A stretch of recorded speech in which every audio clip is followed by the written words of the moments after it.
Is it a beginner bike?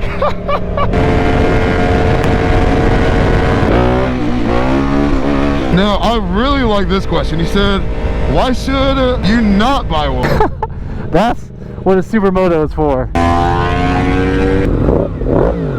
Oh, wheelies!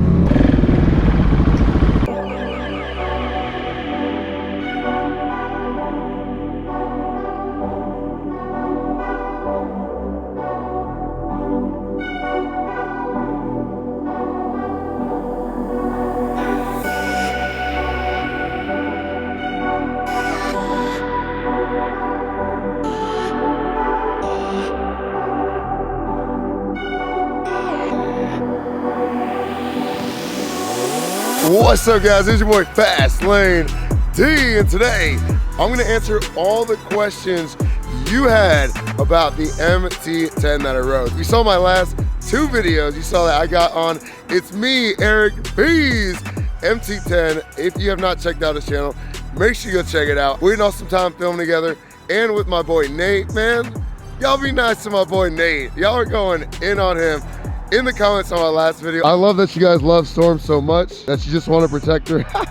So I appreciate that. But you guys remember, Nate does have a 2013 Yamaha R1. Mine's a 2014 Yamaha R1. So obviously I trust him on my bike if he owns the exact same bike that he rides on the reg all the time. Now we do have the FastLaneD fleet out. No, the MT-10 is not part of the fleet. In case you're new to the channel, because we do have a lot of new people here, we do have my 2019 Husqvarna 701 Supermoto, baby. Look at that thing. We've got my 2014 Yamaha R1, which I freaking love and adore this bike. Like I always said, this is a bike that will stay in the collection forever. And then we've got my 2011 Harley Davidson V-Ride Muscle, baby. Would you look at it? Just look at it. Look at that juicy booty in the back, baby. So this video you're about to watch is a Q&A on the bikes. I posted a post on my story on Instagram. So if you're not following me, what are you doing? Go follow your boy. I also put up something on the community tab on YouTube. So I'm gonna answer all the questions you guys had right now. All right, let's see if I can pull out some of these questions you guys asked me. Is it a beginner bike? No. Big J, bro, this is not a beginner bike. I would not recommend someone to start on this bike. If they wanted a naked, I'd probably start with like a FZ07 if they just didn't want to start on a 250 or a 400. I'd definitely go FZ07 before I hopped on this, because like I said, if you grab a handful of throttle, even in standard mode, I mean, this bike wants to just come straight up. And if you're not comfortable with that sensation of that front wheel just popping up, it's gonna scare the hell out of you. So gas mileage. Eric was telling me the gas mileage on this bike is horrendous. He'll go out riding with other sport bike riders and they'll fill up at the same time, and he'll have to get gas in this bike before the sport bike riders have to get gas in their bike, which is kind of crazy to me. You would think the R1, and he said Aprilia RC4, you think those bikes would get worse gas mileage. So that's something definitely to know, especially if you want to commute. How does it compare to MT-09? BMW M3, man, I wish I could answer that question, but I've never been on an MT-09. We could ask Eric once we get off, because he rode the MT-09, but he ended up buying the MT-10, obviously. Oh, this is gonna be fun. Who do you guys know doing that? Like, who is flying the drone in traffic to see why there's traffic? You sure you want me to pull over for a sec? I should be straight. You really know what to do this. I'm nervous as actually. All right, here we go. It's on the roof. That is crazy. Oh, shit, that shit's about to fucking... The drone literally just like flew to the right, and I couldn't even control it for like the first 5 seconds, so...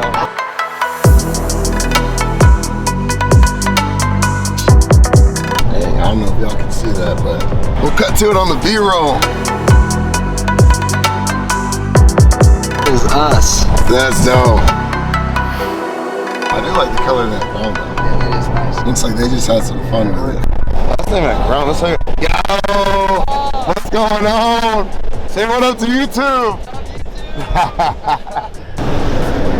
Look at this man. He really flew it out. FastLaneD. Man, really? Is landing it. And we in the middle of the highway. Look at this. This man is a clown. Look at all this traffic. The things we do for the content, baby. That was one of the most nerve-wracking flights I've ever had in my life. Where does the MT-10 excel that the R1 is not good at, and vice versa? Comfort. Torque-wise, it's the same. But the biggest difference is the comfort, honestly. Like throttle response and the power modes and the traction control. I mean, these bikes are pretty much the exact same thing. But I could do like a 5-hour, 6-hour trip on this. On that bike, hell no, I'm good. I'll trailer the bike before I end up doing that kind of riding or a day trip like that. How easy is it to wheelie? It's comes straight up, literally straight up.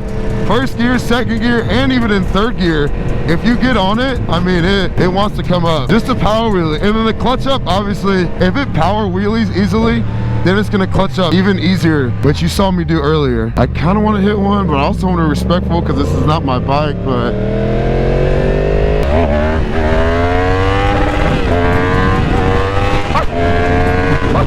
look at that. That's insane. That second wheelie, I don't even mean to do. But the traction control's on this. Let's see if he waves. Oh, we got a wave.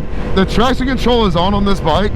So when I try and pull it up, you'll see that orange light flash, and then it takes it right back down, and then that just throws my whole vibe off. But I mean, this thing is cool. Yeah, I agree. The colors on here are sick, like absolutely sick. I love that Yamaha's going crazy with the colors, and Suzuki's been doing the same thing. We come up with some unique color schemes just to switch it up from the traditional boring ass colors that are usually out there. My hand is freezing right now. There you go, Eric, get it, baby. Get it, Eric, come on, come on. A little Supermoto looks so cute. Ooh. A little single cylinder, baby. Sounds good. R1 is overpowering the sound of the Husky. Let's hear the old FZ10, shall we?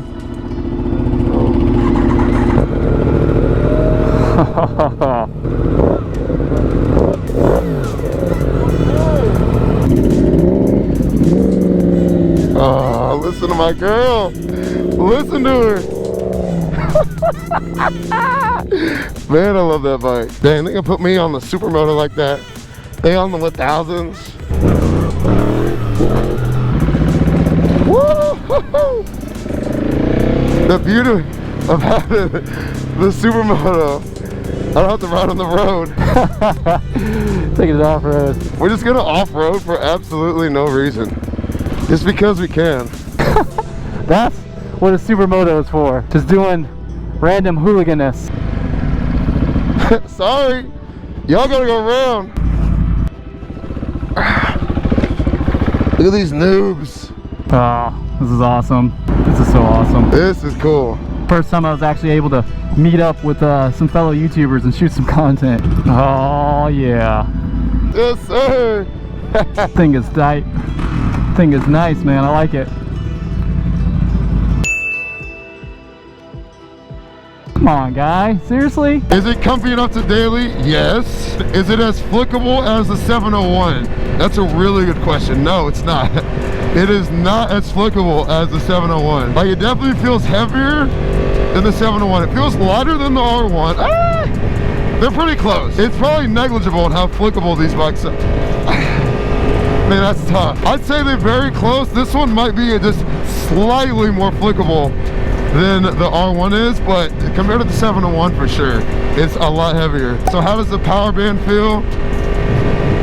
Definitely very, very linear. Like, there's never a certain like point. Yeah, it definitely feels very linear. Like, that was a 4th gear pull, and at no point did I feel like, oh, I should hold on. Like on the R1, it's linear, but then once you get in those high RPM ranges, I mean, you feel the bike like, oh, like, hold on, we're going. But no, there's not that like certain like boom on this bike. And that might have been tuned out, honestly, because remember, this bike has been tuned. How does the throttle feel on off? I mean, this thing feels, it's in B mode right now, so it's very aggressive, but it feels good. Let's try it in, I actually want to turn traction control off. I don't think you can. Yeah, you can. Now you can change the modes if you want to change the modes. Oh yeah.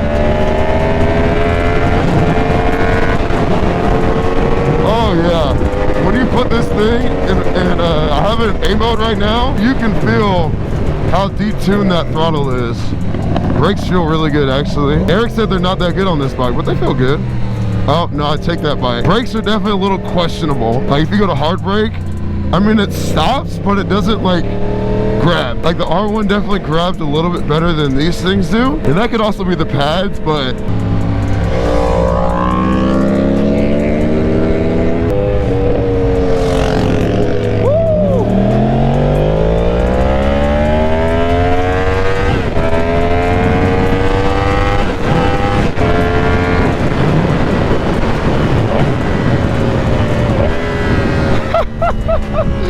Yeah, that A mode is a big difference. I don't like A mode. We're taking it out of A mode and going back to B mode for sure. Only time I'd ever put it in A mode is if it's raining out. It takes all the character away from this bike.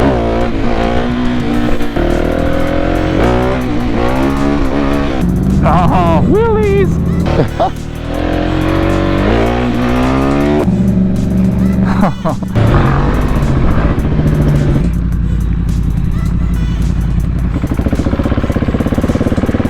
Damn. Now this is cool. I don't know how they're gonna get up here, but that's the beauty of the Supermoto, baby. Mother.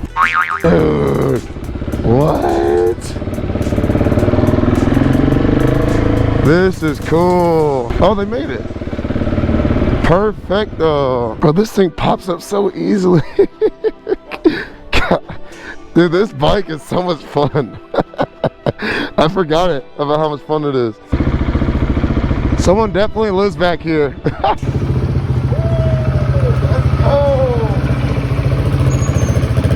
This would look sick with these colors. Now, I really like this question. He said, why should you not buy one? That's a really good question. God, listen to that thing, man. I know the Toast exhaust gets a lot of hate, but man, that thing sounds good. I would not buy one. Man, that's actually really tough. Let me think for a sec.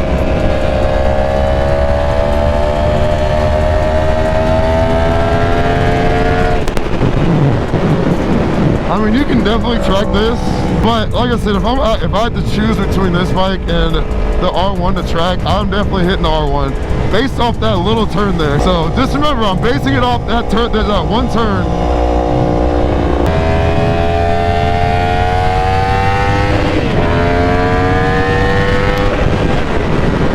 I mean, you definitely can. I mean, this bike just doesn't give you that confidence that the R1 gives you. Like I said, that's not what this bike was made for. This bike was made for someone that wants to commute in the city, but if you plan on doing more track days and you want to hit the twisties with your friends, then I would definitely go with an R1 or more so of a sport bike.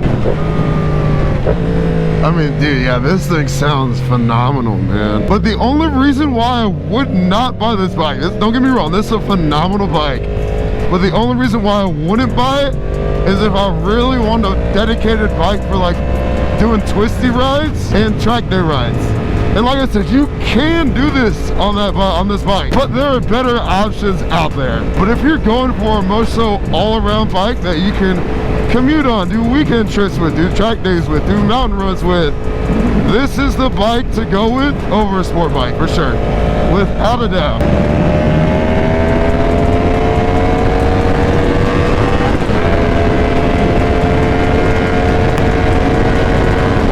It just definitely doesn't have that same freight train pull feeling once you get really high up in the revs like the freaking R1 has, but for riding around the city, it has more than enough. Now, a lot of you asked if I would add an MT-10 to the fleet, and while I did enjoy and absolutely love my time on that bike, I don't know. If I wanted something to do a longer extended road trip on, I'd take the V-Rod. If I wanted something to go hit the mountains with, have some fun in the twisties, I would take the R1. And if I wanted a bike to go wheelie and go off-road and be just a hoonigan on, I'd take the Supermoto. I mean, so for me, it would just serve no purpose to get an MT-10. Now, if you could only have one bike, now that's when the MT-10 would start coming up in some conversations a little bit more. I don't know. The fact that it does a lot of things really well is, I think, what is so enticing about owning that bike. But yeah, that's all I got for you guys.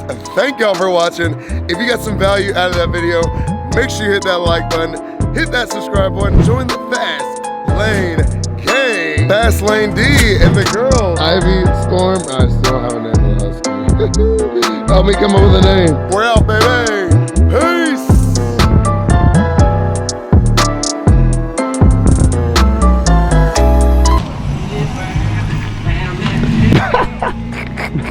Yeah, we out in the country, man. Yeah. At least when you have all your gear on, they can't really tell what color you are. That's true. And I'm pretty yellow anyway, so it's kind of hard to tell. Yeah, I need to put my visor down. Y'all look good.